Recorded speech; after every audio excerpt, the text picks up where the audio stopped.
Ils ont volé nos inventions, afin de nous faire passer pour des incultes. Ils t'ont fait croire que l'Afrique n'avait rien inventé. Mais si je te disais que les mathématiques, la médecine et l'astronomie sont nés chez nous, tu penses que je délire? Alors écoute ça. Nous sommes en Égypte antique, 3000 ans avant Jésus-Christ. Imhotep, un homme noir, révolutionne la médecine. Il pratique des chirurgies complexes, traite les fractures, connaît l'anatomie humaine. 2000 ans plus tard, les Grecs l'appellent encore le père de la médecine. Mais dans tes livres d'école, qui est le père de la médecine?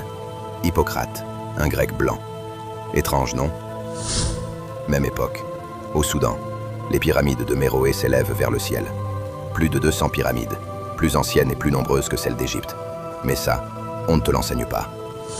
Direction le Mali, université de Tombouctou, 12e siècle. Pendant que l'Europe vivait dans l'obscurantisme, nous, on maîtrisait l'algèbre, l'astronomie, la philosophie.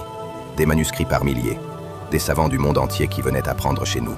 Mais aujourd'hui, qui passe pour avoir inventé l'algèbre? Les Arabes. Et les universités? Les Européens. Plus fort encore, le premier homme à avoir calculé la circonférence de la Terre, Ératosthène, un Égyptien, noir, comme ses prédécesseurs. Mais dans l'histoire officielle, on a blanchi son image, comme on a blanchi celle de Cléopâtre, comme on a blanchi toute l'Égypte antique. Parce qu'accepter que l'Afrique ait été le berceau du savoir, c'était inacceptable pour des gens qui nous vendaient comme des sauvages. Que retenir? Qu'ils n'ont pas seulement volé nos corps, ils ont volé nos cerveaux, nos découvertes, notre génie. Ils ont repeint l'histoire en blanc pour mieux nous faire croire qu'on était noirs d'ignorance. Mais la vérité résiste. Dans chaque théorème, dans chaque formule, dans chaque découverte qu'ils revendiquent, cherche bien, tu trouveras toujours une trace africaine, effacée.